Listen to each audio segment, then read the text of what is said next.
Welcome to this series, Human Design, How Does It Feel? This is a series where we see how certain placements in the human design chart feel like in a specific lifetime, in this case mine, so that you can compare and contrast to yours.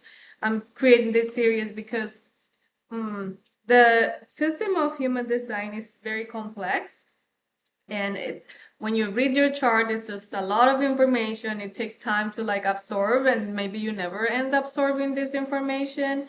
But there's not a lot of available kind of testimony about how certain energy centers or certain gates feel like, or examples of specifically how that plays out.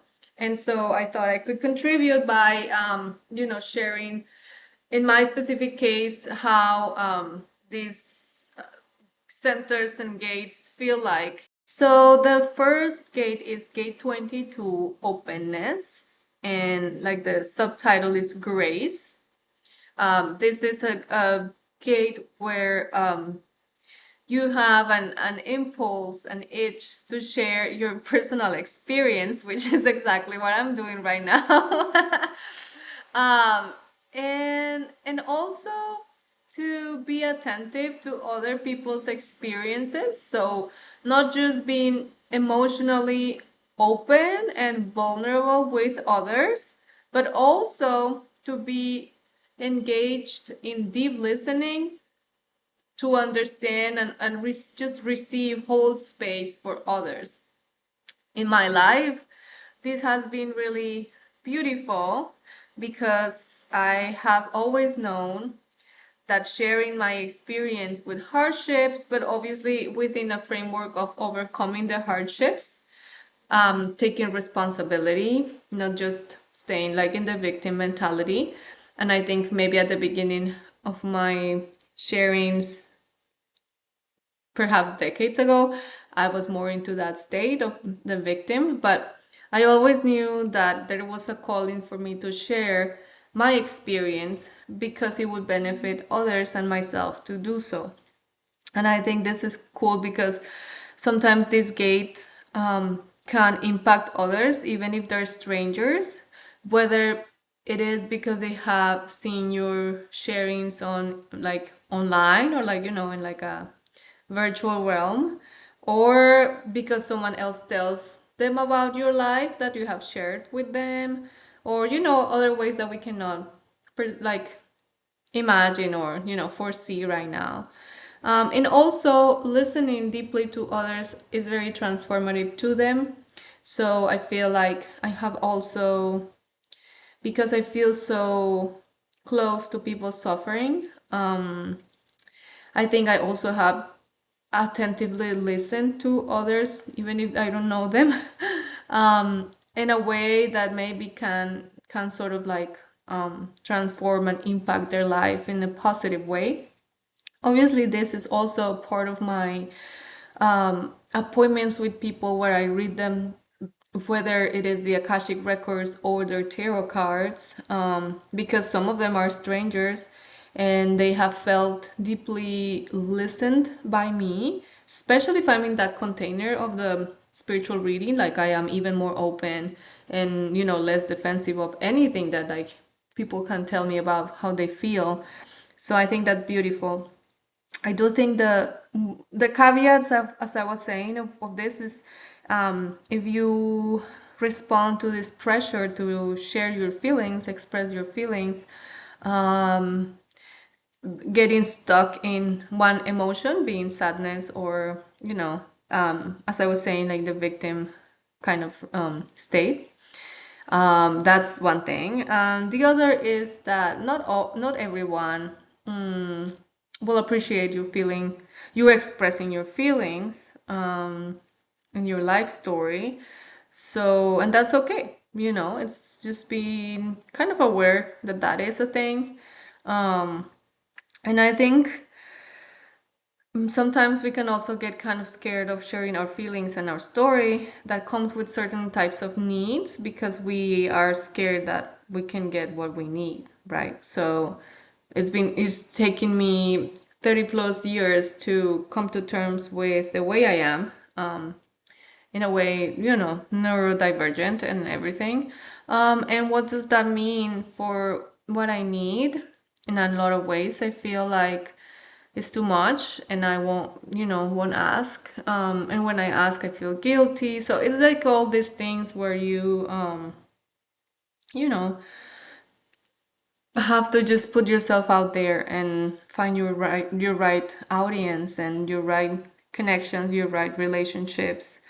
Um, yeah, but it is, as the subtitle says, a state of grace. Mm, obviously, only in the right mood. So I'm not saying I'm gracious all the time. Hell no. But when I'm grounded, when conditions are optimal, I tend to be graceful with others and with myself. So that is openness. The next gate is gate number 6, called friction, and the subtitle is conflict. This has been a really hard gate for me because what it says is that basically you create friction, and in many ways it manifests as conflict with others, as a way to achieve intimacy with them. So at the end of the day, what you're pursuing here is intimacy, closeness. And honestly, like one of the most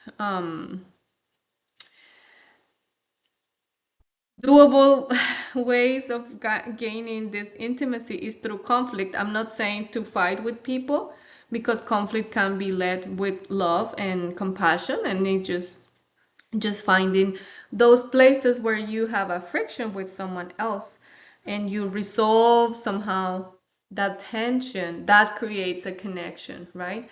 At the end of the day, if you never have conflicts with anyone, you're not truly necessarily getting to know them on a deeper level, because if you keep all like superficial, yeah, there's not going to be any conflict. But again, like, you're not, the other person is not seeing where you two are different. You're not seeing where you two are different. You're not expressing your needs. You're not, when we have these frictions, parts of us that need to be integrated come to light. So having an absolutely conflict-free relationship, it's hardly gonna get you the intimacy. Again, I'm not saying that it's a toxic relationship with people fight too much is the way to go, but it's just as a little bit of emotional energy to create that conflict, and at least that's how this gate has manifested with me.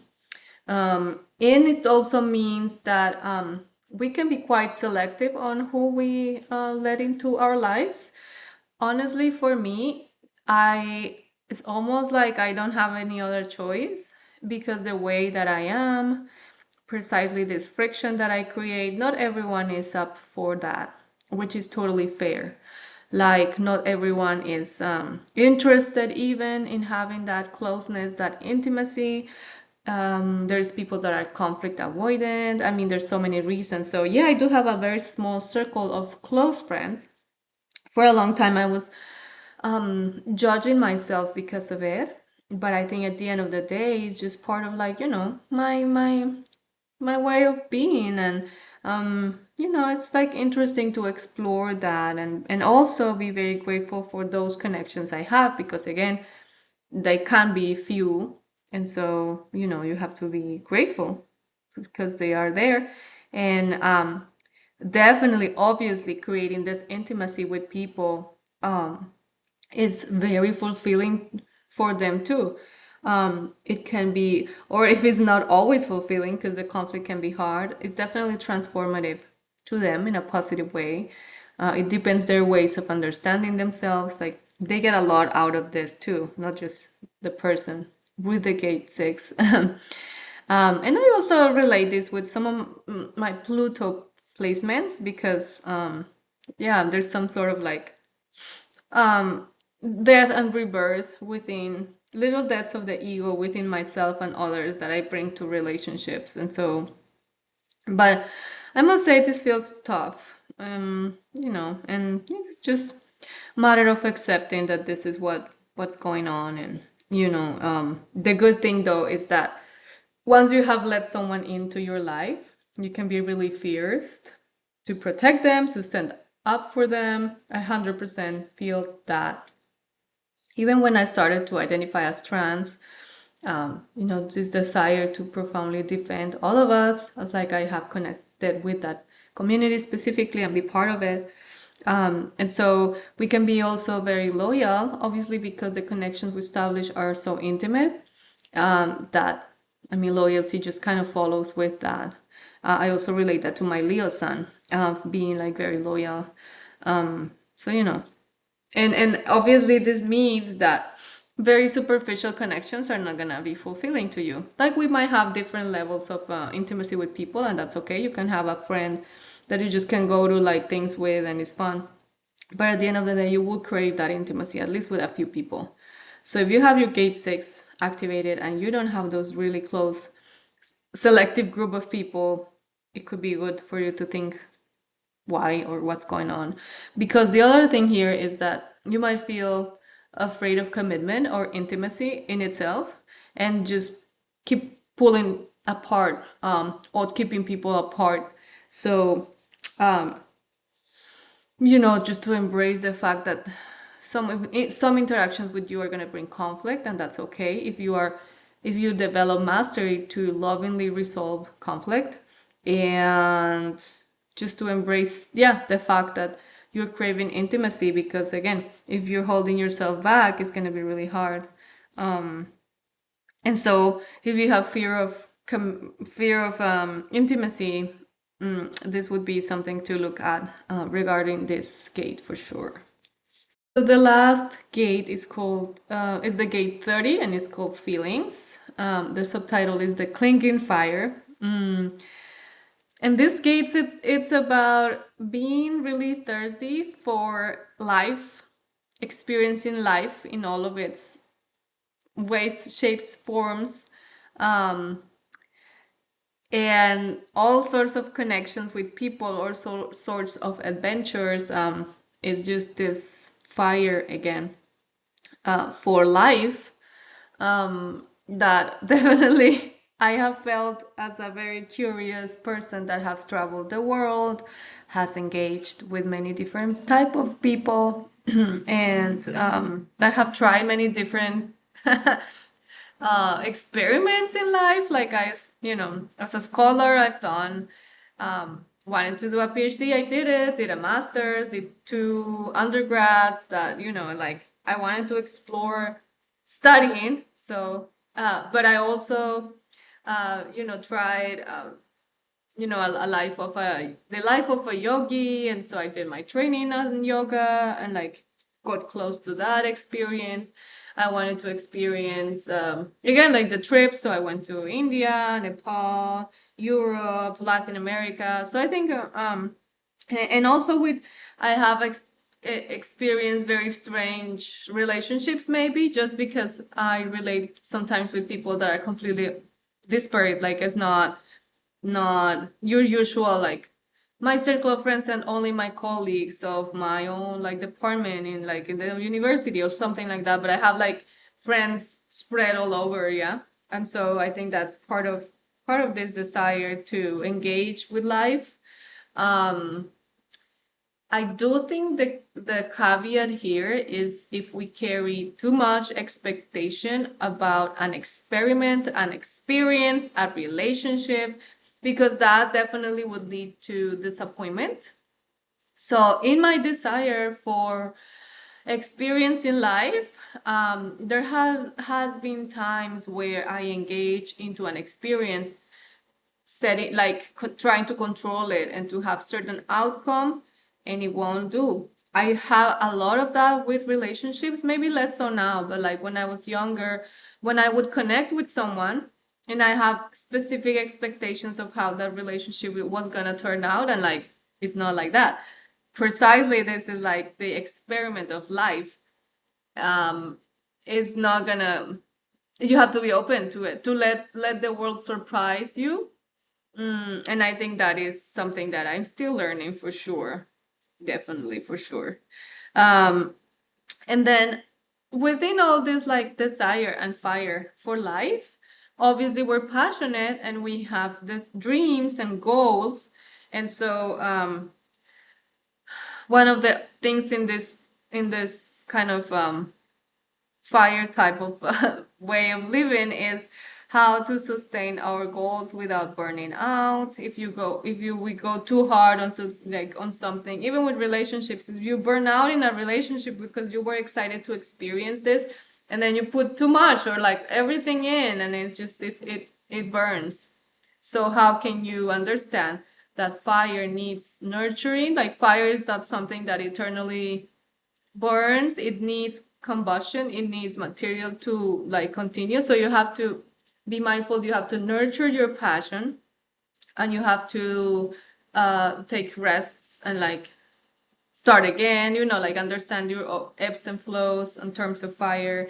And I think especially physically, a sign of like if you're eternally tired, it means that your fire for life has gone too far and you need to rest. And so I think that's something. And also in terms of this dream and vision, maybe we can get scared of not pursuing the dream, or maybe dropping the dream because it's not coming to fruition immediately. Again, like in terms of expectation, if you have a dream and you expect the next day is going to work out perfectly, it's not like that. Like the fire quality, again, needs to be constantly fed. And so think if you have this gate about your dreams and goals, and if there's any fear of not completing them, or being able to make them true, and maybe you're gonna find that you haven't nurtured your fire enough, or that you went too hard at the beginning and got burned out and then you cannot continue. So that's something also to consider. Okay, so those were the 3 gates at the solar plexus that I wanted to talk about today. How does those gates feel in a specific experience with examples? And I hope it was useful for you. If you have these gates activated, let me know if it feels like similar. And if you don't have it, also, what are your thoughts about it? The next session might be the last, I think, I don't know, but it's gonna be about the centers in the sacral. So I'm excited about that, and we'll see how that goes. All right, take care. Bye.